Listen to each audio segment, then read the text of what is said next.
I love you all. I was just inspired to start recording what I was doing while I'm washing dishes. Gotta clean for Passover, Pesach. I'm not even sure if you can hear me over this water right here, but I want to say happy Pesach to everybody. Give me a second here. There we go. Happy Pesach, and for a lot of people around the world, this celebration isn't something that is even, like, they don't even know it exists, sadly. And it's so special. And here's the thing. It's not just special for the Jewish people. It's not just special for the Messianic Jewish people. This is for anyone who even acknowledges that there is God. It's not something that is just for the Jewish people to know about. In fact, the whole purpose of the creation of the people of Israel, the Jewish people, was to take this exciting, awesome news of love and truth, of unconditional love and just beauty. The purpose for creating this people that God had was to be able to use this people to be an instrument to take this lesson of love to the world. And so during this time, this is such a beautiful time to just reflect on the love. I mean, that sacrificial love. We are, in the Bible, it talks about Passover, when God brought the people of Israel out of Egypt from slavery. And I've talked about before about how, for those of us who have put our faith in Yeshua, it's also that spiritual slavery. We can do all the good things we want, but ultimately, even if we do good things in this world, that's not what brings us to the heart of the King of Kings, the one who made us. What brings us to him is that intimate, close relationship with him, which is based on trust. And I have had to work on that trust for a long time. My background, coming from the family I have, where both my parents kind of had upbringings that were really not, they weren't great for initializing that great trust. And I thank God that even though my parents weren't perfect, that God gave him his message of forgiveness and love. And that's for me too, to understand that, my parents are just people. But that is something that I didn't grow up with, that real trust. But with God, I've had to work on that. And that is also something I've had to work on with people too, his people, just that trust. And I'm so thankful. And really, this story of Passover is about that message of trust. The people of Israel left all that they knew. I mean, everything they ever knew. Think about it. Egypt was like, at that time, that the people of Israel were in Egypt, even though they were servants and slaves. It was like a powerful place in the world during that time. It was a place of prestige, and God was asking them to come out. He was making a way for them to come out. And in a lot of ways, the people of Israel were really comfortable with where they were. And we do that too in our lives. We are really comfortable where we are. And I've done this before. But God is like, hey, I got something better for you, way better for you than this. Trust me. I'm going to take you through some scary stuff. You're going to see some wild things. You're going to experience some painful things. But ultimately, it's going to be for your betterment, for your joy, for your love and peace. And what did God do? He brought all these plagues. And yet he delivered the people from that, his people from that. They wouldn't experience that. And even the Egyptians who had come to believe in Yeshua, or in, well, God was Yeshua. That's my air conditioning. I'll get closer. Who put their faith in him when they followed what God had instructed the people of Israel, they came into the fold. So this, I mean, think about that. They came into this. The people who left Egypt so many years ago was a mixed people. It wasn't all Jewish people. It wasn't all, people descended from, from Joseph and the 12 sons of, my mind is going out. You know what I'm trying to say. This is what's so beautiful to me about this that I can't stress enough when I share about this, is to contemplate on that, because it's not about just the Jewish people. Yes, God used the Jewish people to share this message.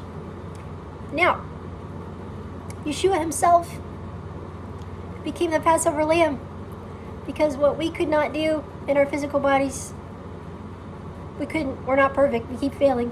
He was able to accomplish in his own perfect body. Baruch Hashem. Isn't that awesome? That's awesome. I just love that. But when we really think about what actually happened, and we go from this Pesach into Resurrection Day, it's a gruesome thing that the Lord went through. Like, gruesome. One of the worst possible ways you could possibly die.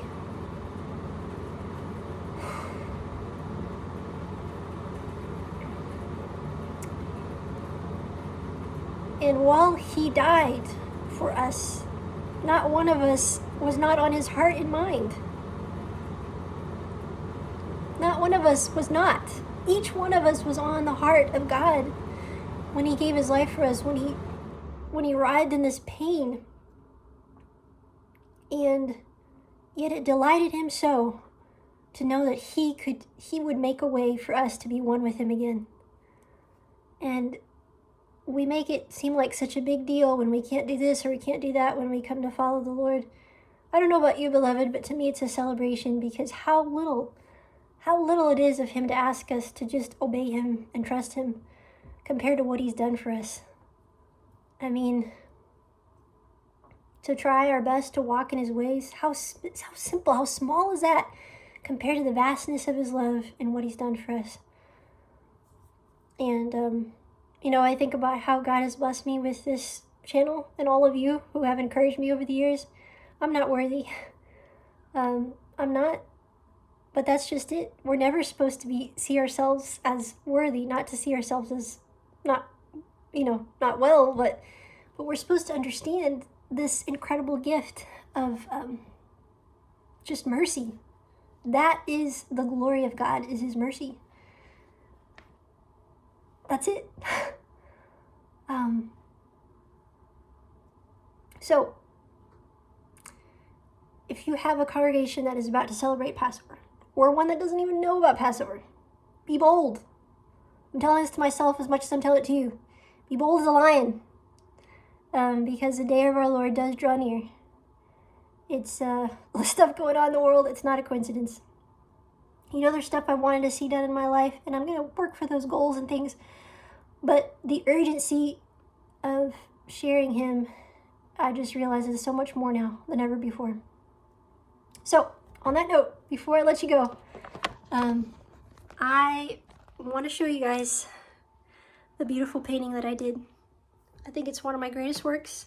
While I was painting it, I was struggling with actually this, what I'm talking about, understanding God's mercy for me, because I'm not perfect. I've struggled so much. I've made so many mistakes. And again, he's like, that's okay. I got it. I paid the price.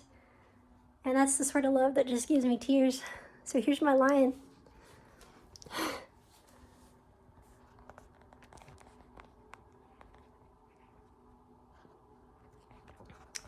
Oh, isn't he magnificent? Try to zoom out here. It's so big though. That's the problem. I can't show you everything. But as you'll notice, and I think it's perfect timely for Pesach, is that it's got kind of a water background, like he's going through water. Oh, and the lighting is not very good, is it? I wish you guys could see this better. I think the most important thing is his eyes. This looks brilliant when the morning light shines on the colors. This is oil painting. But yeah, it's like he's going through water, and it makes me think of bringing the people of Israel through the sea. You know, the Lord made the ground dry for them to walk on to safety. And just think of this lion, beloved ones, going forth for you on your behalf with all the struggles and things you go through, even feeling like you're not worthy. He's with you. He's done that for me. I know he can do that for you. And forgive you and love you. He does. I heard a beautiful thing. One of the messages from congregation that Rabbi Rick was talking about, which touched my heart, was that it says in the Word, the Lord not only forgives, but he will forget our sins. If we let him, we ask him for forgiveness, we remember. He does not. I mean, that's what he says. He says he will forget. How amazing is that? So remember that. Remember that he will forgive and he will forget those sins. It's like poof in the air. This painting, I would love to keep this painting. It will most likely be available, but it's still wet right now. But it's probably going to be my most expensive painting just because of the size. You can imagine shipping for this is not going to be cheap. This is about 2 feet by 3 feet. But I just love his eyes. It's like human-like, and that was what I was going for. A mixture of this. And here's something else I'll share with you. Right up here in the middle. You see that?